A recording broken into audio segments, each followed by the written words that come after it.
நாம எல்லாருமே நம்ம வாழ்க்கையில, பிசினஸ்ல இல்ல ஒரு லீடரா இருக்கும்போது சரியான ஆளை தேர்ந்தெடுக்கிறதுல எவ்வளவு கஷ்டப்படுறோம் இல்லையா? யார நம்புறது, யார்கிட்ட ஒரு வேலையை ஒப்படைக்கிறதுன்னு சரியா முடிவு பண்றதுல தாங்க நம்ம வெற்றியே அடங்கியிருக்கு. அப்போ ஒருத்தரை உண்மையிலே எப்படி நம்புறது?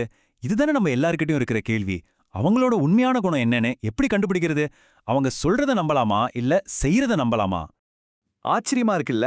கிட்டத்தட்ட 2000 வருஷத்துக்கு முன்னாடியே இந்த மாதிரியான ஒரு பெரிய கேள்விக்கு ரொம்ப தெளிவான, இன்னிக்கும் பொருந்துற மாதிரி ஒரு பதில் ஒரு புத்தகத்துல இருக்கு. ஆமாங்க, நாம பார்க்க போறது நம்ம திருக்குறளை பத்தி தான். இது வெறும் ஒரு பழைய புத்தகம்னு மட்டும் நினைச்சிடாதீங்க. மனுஷங்களோட குணத்தை புரிஞ்சுக்கிறதுக்கு இது ஒரு சூப்பரான, காலத்தால அழியாத ஒரு கைடு. சரி வாங்க, இதுக்குள்ள கொஞ்சம் ஆழமா போவோம். திருக்குறள்னா வெறும் அறநெறி சொல்ற புத்தகம்னு மட்டும் இல்ல. ஒருத்தரை எப்படி டெஸ்ட் பண்றது, அவங்களோட உண்மையான கேரக்டர் என்னன்னு தெரிஞ்சுக்கிறது, அப்புறம் அவங்களுக்கு சரியான பொறுப்பை எப்படி கொடுக்கறதுன்னு ஸ்டெப் பை ஸ்டெப்பா சொல்ற ஒரு பிராக்டிக்கல் மேனுவல் இது. ஓகே, அப்போ ஒருத்தரை பத்தி தெரிஞ்சுக்க முதல் ஸ்டெப் என்ன? வள்ளுவர் இதுக்கு ஒரு சிஸ்டமேட்டிக் அப்ரோச் சொல்றாரு. ஒருத்தரை முழுசா புரிஞ்சுக்க 4 டெஸ்ட் போதுங்கிறாரு. வள்ளுவர் என்ன சொல்றாருன்னா, ஒருத்தரோட உண்மையான குணத்தை தெரிஞ்சுக்கணுமா, அப்போ அவங்கள சில ப்ரெஷர் சிச்சுவேஷன்ல வச்சு பார்க்கணும். அதாவது ஒரு விதமான ஸ்ட்ரெஸ் டெஸ்ட் மாதிரி. அப்பதான் அவங்களோட நிஜ முகம் வெளியே வரும். அந்த 4 டெஸ்ட் இதுதாங்க.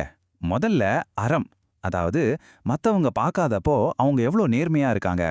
2வது பொருள், பணம் சொத்துன்னு வரும்போது அவங்க குணம் எப்படி மாறுது. 3வது இன்பம், ஆசைகள் முன்னாடி அவங்க எப்படி நடந்துக்கிறாங்க. கடைசியா 4வது உயிரச்சம், அதாவது உயிருக்கே ஆபத்துன்னு ஒரு நிலைமை வந்தா அவங்க ரியாக்ஷன் என்ன. இந்த 4ல ஒருத்தர் எப்படி நடந்துக்கிறாரோ அதுதான் அவரோட உண்மையான குணம். சரி, ஒருத்தரோட குறைகளை எப்படி கண்டுபிடிக்கிறதுன்னு பார்த்தாச்சு. இது ஒரு பக்கம். இன்னொரு பக்கம், அவங்க கிட்ட என்ன நல்ல குணங்கள் இருக்கணும்னு பார்க்க வேண்டாமா? அதுதான் அடுத்த முக்கியமான விஷயம். பாருங்க, இந்த குணங்கள் தான் ஒருத்தரோட நம்பகத்தன்மைக்கு பேஸ்மெண்டே. நல்ல குடும்ப பின்னணி, பெரிய தப்பு எதுவும் பண்ணாம இருக்கிறது, அப்புறம் தெளிவான சிந்தனை. இதுல ரொம்ப முக்கியமானது நாணம், அதாவது தப்பு செய்ய வெக்கப்படுற குணம். ஒருத்தருக்கு மனசாட்சி உயிரோட இருக்குங்கிறதுக்கு இதுதாங்க பெரிய அடையாளம். இப்போ ஒரு ரொம்ப முக்கியமான பாயிண்ட்டுக்கு வரும். இந்த உலகத்துல யாருமே 100% பெர்ஃபெக்ட் கிடையாது இல்லையா? அப்போ எப்படித்தான் ஒருத்தரை தேர்ந்தெடுக்கிறது? இங்க தான் வள்ளுவர் ஒரு ரொம்ப பிராக்டிக்கலான அட்வைஸ் கொடுக்கறாரு. தப்பே செய்யாத ஒருத்தரை தேடாதீங்க, அப்படி ஒருத்தர் கிடைக்கவே மாட்டாரு. அதுக்கு பதிலா ஒருத்தரோட தப்புகளை விட நல்ல குணங்கள் அதிகமா இருக்கான்னு பாருங்க, அது போதுங்கிறாரு. சொல்லப்போனா இத ஒரு பேலன்ஸ் ஷீட் மாதிரி யோசிச்சு பாருங்க. ஒரு பக்கம் அவங்களுடைய நல்ல குணங்கள், அதாவது பிளஸ். இன்னொரு பக்கம் அவங்களுடைய கெட்ட குணங்கள், அதாவது மைனஸ். முடிவுல பிளஸ் பக்கம் வெயிட் அதிகமா இருக்கணும். அவ்வளோதான் விஷயம். இதுதான் ஒருத்தரை செலக்ட் பண்றதுக்கு அடிப்படை. சரி, என்னென்ன நல்ல குணங்கள் பார்க்கணும்னு தெரிஞ்சுக்கிட்டோம். அதே மாதிரி என்னென்ன விஷயங்களை பார்த்தா உடனே உஷாராகணும், அதாவது ரெட் ஃபிளாக்ஸ், அதையும் வள்ளுவர் தெளிவா சொல்றாரு. வள்ளுவர் ரொம்ப அழகா சொல்றாரு. ஒருத்தரோட வார்த்தையை வச்சு எடை போடாதீங்க, அவரோட செயல்களை பாருங்க. ஏன்னா ஒரு தங்கத்தோட தரத்தை உரசி பார்க்குற ஒரே கல் மாதிரி ஒரு மனுஷனோட குணத்தை அவனோட செயல்கள் தான் சரியா காட்டி கொடுக்கும். இங்க 2 முக்கியமான வார்னிங்க கொடுக்கறாரு வள்ளுவர்.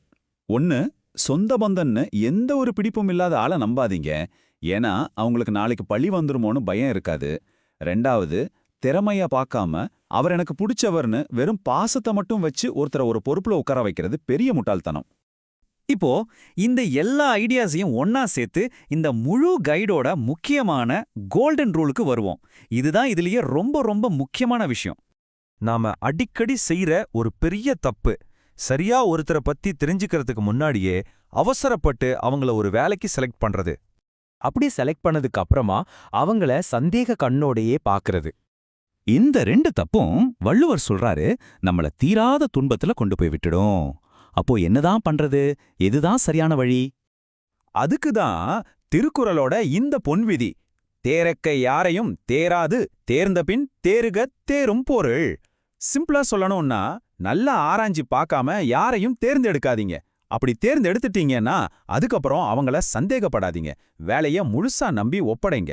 இந்த ஒரு ரூலை சரியா ஃபாலோ பண்ணா போதும், மனுஷங்களை எடை போடுறதுல நாம தப்பே பண்ண மாட்டோம். இப்போ நீங்களே உங்களை கேட்டுக்கோங்க.